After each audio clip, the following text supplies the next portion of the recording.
اعوذ باللہ من الشیطان الرجیم بسم اللہ الرحمن الرحیم۔ السلام علیکم دوستو، مجھے امید ہے آپ خیر و عافیت سے ہوں گے۔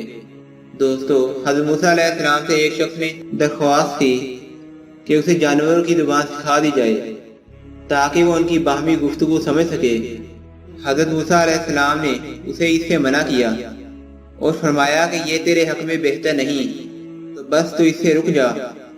اب انسان کی فطرت ہے کہ جس چیز سے اسے روکا جائے وہ اس چیز کی طرف مزید مرغوب ہوتا ہے۔ حضرت موسیٰ علیہ السلام کے اسے منع کرنے پر وہ بار بار حضرت موسیٰ علیہ السلام سے یہ اصرار کرتے رہا کہ اسے یہ زبان سکھا دی جائے۔ حضرت موسیٰ علیہ السلام نے فرمایا، تم یہ نہیں جانتے کہ اس میں کیا خطرات لاحق ہیں، تو تم بس اس سے رک جاؤ۔ حضرت موسیٰ علیہ السلام کی یہ بات سن کر وہ شخص بولا، آپ اللہ کے نبی ہیں، آپ ہی میری درخواست قبول کریں۔ اگر سارے جانوروں کی نہیں تو کم سے کم مجھے میرے گھر کے پالتو جانوروں کی زبان سکھا دیں۔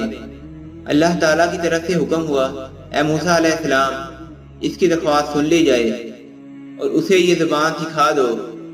اللہ پاک کا حکم پا کر حضرت موسیٰ علیہ السلام نے اس شخص کو کہا، جا، آج سے تجھے جانوروں کی زبان پر قدرت حاصل ہے۔ یہ سن کر وہ اپنے گھر چلا گیا۔ اگلے دن کھانا کھانے کے بعد جب اس کی بیوی نے دسترخوان جھاڑا تو اس میں سے ایک روٹی کا ٹکڑا نکلا۔ اس نے یہ روٹی کا ٹکڑا کتے کے سامنے ڈال دیا۔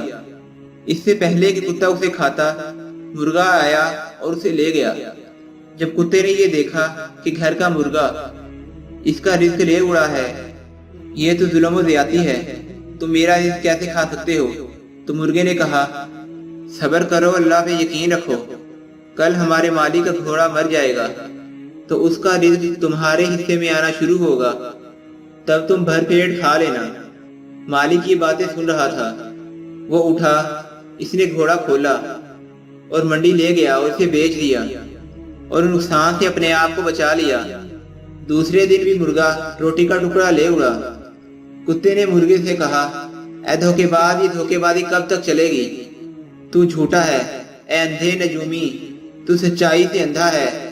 مرغے نے کہا، مالک نے نقصان سے بچنے کے لیے وہ گھوڑا بیچ دیا، وہ گھوڑا دوسری جگہ مر گیا ہے، تو اللہ پہ یقین رکھ، آج اس کا اونٹ مر جائے گا اور تو کل بھر پیٹ کھانا کھا لینا۔ یہ سن کر مالک اٹھا اور اونٹ بھی بیچ آیا۔ اس طریقے سے اس نے اس کے مرنے کے غم اور اپنے نقصان سے جان بچا لی۔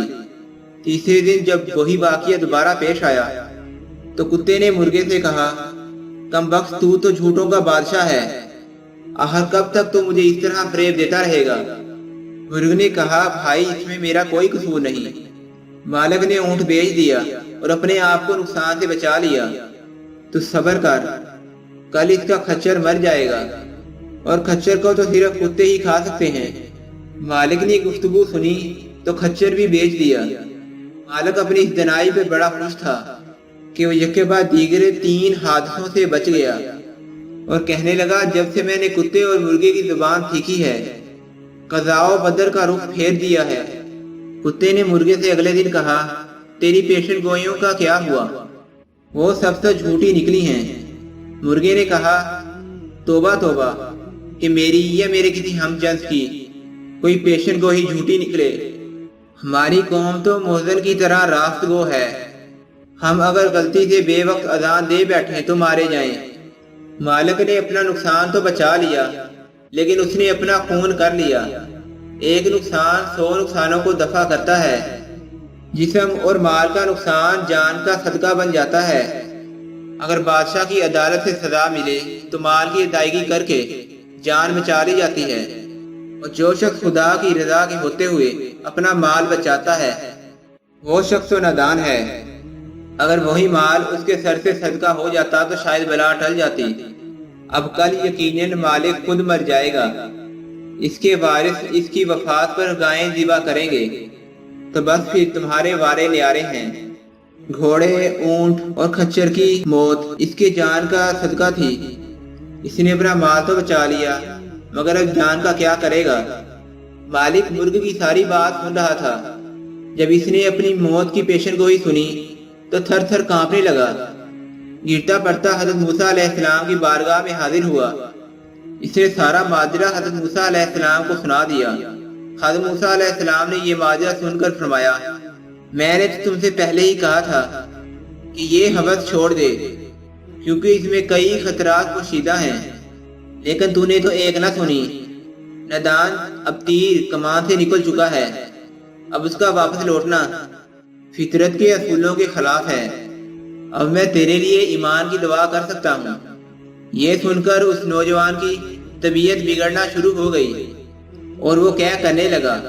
یہ اس کی موت کی علامت تھی۔ اسے گھر لے جایا گیا، لیکن گھر پہنچتے ہی وہ مر گیا۔ میرے بھائیوں، اس سے ہمیں سبق ملتا ہے کہ ہمیں اپنے کسی نقصان میں یا کسی بیماری میں مایوس نہیں ہونا چاہیے، کیونکہ یہ چھوٹا نقصان بڑے نقصان کو روک رہا ہوتا ہے جو ہمیں نظر نہیں آتا۔ یہ چھوٹی مصیبت کسی بڑی مصیبت کے لیے صدقہ بن جاتی ہے اور اس سے ہمیں بچا لیتی ہے۔ اللہ تعالیٰ سے دعا ہے کہ اللہ اس بات کو سمجھنے کی توفیق عطا فرمائے۔ آمین۔